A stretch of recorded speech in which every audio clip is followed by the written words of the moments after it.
தலைமையேற்றிருக்கக்கூடிய குருநாதர் நாகராஜ சுவாமிகளே, ஆன்மீகமாக ஒரு மனிதனுடைய அகவாழ்க்கையை வழிகாட்டக்கூடிய குருமார்களுடைய தத்துவார்த்தங்களை எல்லாம் முழுமையாக நமக்கு அறிய வைத்த சுவாமி சத்யானந்தா பரஞ்சோதி ஆசிரமம் கரூர் சுவாமி அவர்களே, அன்பிற்குரிய வாழும்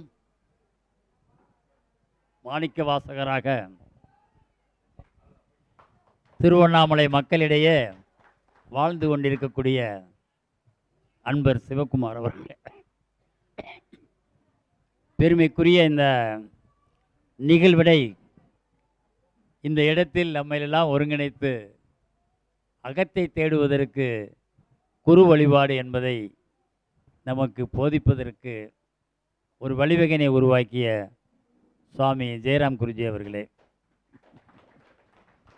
பெருமைக்குரிய சன்னியாசி பெருமக்கள், எங்கள் மாதாஜிகள், இங்கு வந்திருக்கக்கூடிய ஆன்றோர்கள் பெருமக்கள் அத்தனை பேருக்கும் என் அன்பு நிறைந்த வணக்கங்களை தெரிவிப்பதில் மகிழ்ச்சி அடைகின்றேன். அன்புக்குரிய பெருமக்களே, இரண்டு வாழ்க்கையை கூறி மிக தெளிவுபடுத்தி இங்கு நமது குருமார்களும் ஐயா சிவகுமார் அவர்களும் சொன்னாங்க. அகம் புறம் ரெண்டு தான் வாழ்க்கை, அக வாழ்க்கை புற வாழ்க்கை. இப்போ புற வாழ்க்கையில் நம்ம எல்லோரும் இருக்கோம். இந்த புற வாழ்க்கைக்கு கொஞ்சம் வேர்வையாக இருக்குது, ஃபேன் தேவைப்படுது. இந்த புற வாழ்க்கைக்கு ஐயா டிவி எடுத்துக்கிட்டு இருக்காங்க, அதுக்கு ஒரு லைட் எரியுது. இந்த புற வாழ்க்கைக்கு நமக்கு தேவையான உணவு அங்கே ரெடியாக இருக்குது. இந்த புற வாழ்க்கைக்கு தேவையான அத்தனை வசதிகளையும் நம்மளால் செஞ்சுக்கிட்டு இருக்கிறோம். இதை நாமளும் செஞ்சுக்க முடியும். நமக்கு மற்றவங்க மூலமாகவும் இது நமக்கு கிடைக்கிறதுக்கு வாய்ப்பு இருக்குது.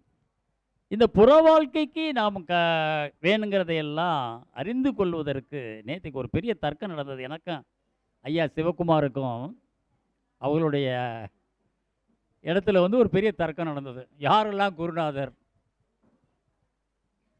எதுவெல்லாம் பிறரிடமிருந்து கற்றுக்கொள்கிறார்களோ அந்த கற்றுக் கொடுப்பவர்களெல்லாம் குருநாதர். இப்படி நான் ஒரு வழக்கு. இல்லை சாமி, அதையெல்லாம் ஏற்றுக்க முடியாது.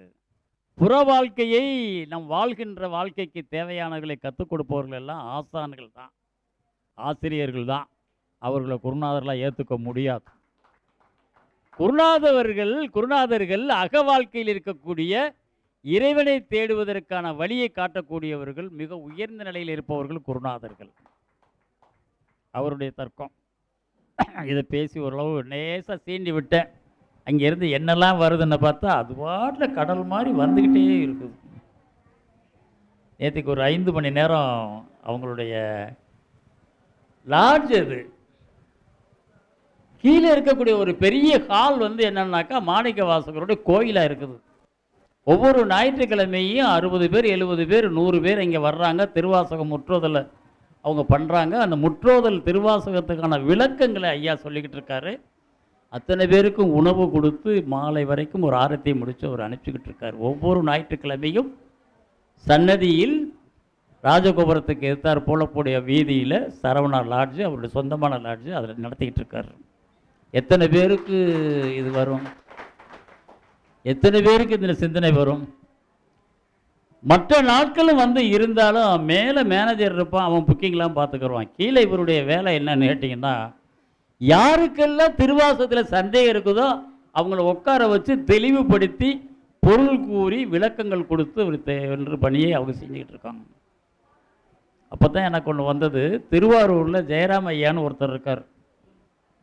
இந்த குளத்துக்கரைக்கு பக்கத்தில் இருக்குது. வரிசையாக 3 கடைகள் இருக்கும். அதில் அவருடைய வீடு. நானும் நம்மளுடைய குருநாதர் ராமானந்த மகாராஜும் ஒரு தடவை இங்கே போயிருக்கோம். இந்த ஜெயராம் ஐயாவை பார்க்கணுன்னு போய் உட்காந்துருக்கோம். போனால் 2 பொண்ணுகள் இருந்தது. உட்காருங்க சாமி அப்படின்னு பாய் எடுத்து கொடுத்துச்சுங்க, உட்கார வச்சுச்சுங்க, சாப்பாடெல்லாம் கொடுத்துச்சுங்க. ஏற்கனவே ஒரு 6-7 பேர் இருந்தாங்க. நாங்கள் ஜெயராம் ஐயாவை பார்க்க வந்திருக்கோம், இப்போ வந்துடுவாங்க சாமி. நாங்கள் உட்காந்துட்டு இருக்கிறோம். ஒரு கொஞ்சம் வயசு இளைஞர் முன்னாடி நிற்கிறார். அவர்கிட்டையும் திருப்பி நாங்கள் கேட்குறோம், ஐயா ஜெயராம் ஐயாவை பார்க்க வந்திருக்கோம். அடியேன் தான் ஜெயராமன் அப்படிங்கிறார். அடியேன் தான் ஜெயராமன்றார். அவரை பார்க்கின்ற போது எனக்கு தோன்றியது அவருடைய வயசு 25லிருந்து 28க்குள்ளே இருக்கணும்.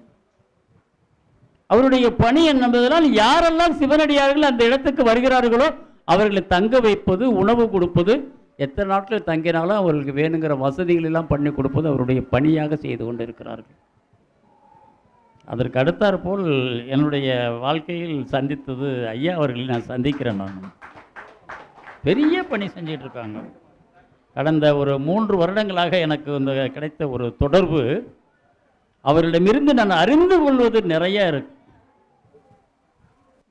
நீங்கள் எனக்கு போதிக்கப்பட வேண்டியது நிறைய இருக்கு, நான் அறிந்து கொள்வது நிறைய இருக்குது. அதனால இந்த வாசகத்திலிருந்து நீங்க ஆசானா இல்லாமல் உங்களை குருவா ஏற்றுக்கிறலாமா? ஏன்னா நான் எதை தேடிக்கிட்டு இருக்கிறேன்? ஞானத்தை தேடிக்கிட்டு இருக்கேன். எதை தேடிக்கிட்டு இருக்கிறேன்? இறைவனுடைய இருப்பிடத்தை தேடிக்கொண்டிருக்கிறேன். அந்த இருப்பிடத்தை தேடுவதற்கான பாதையை காட்டக்கூடிய குருமார்கள், நாயன்மார்களும் ஆழ்வார்கள் இருப்பதை போல திருவண்ணாமலையில் இருந்து அந்த பாதையை காட்டிக்கொண்டு இருக்கக்கூடியவர்கள் அன்பிற்குரிய ஐயா சிவகுமார் ஐயா அவர்கள். நிச்சயமாக சத்தியமாக சொல்லுவேன், தெளிவுபட சொல்லுகிறார்கள். இது இன்றைய வாழும் வாழ்க்கையில் இருக்க மக்களுக்கு தேவை.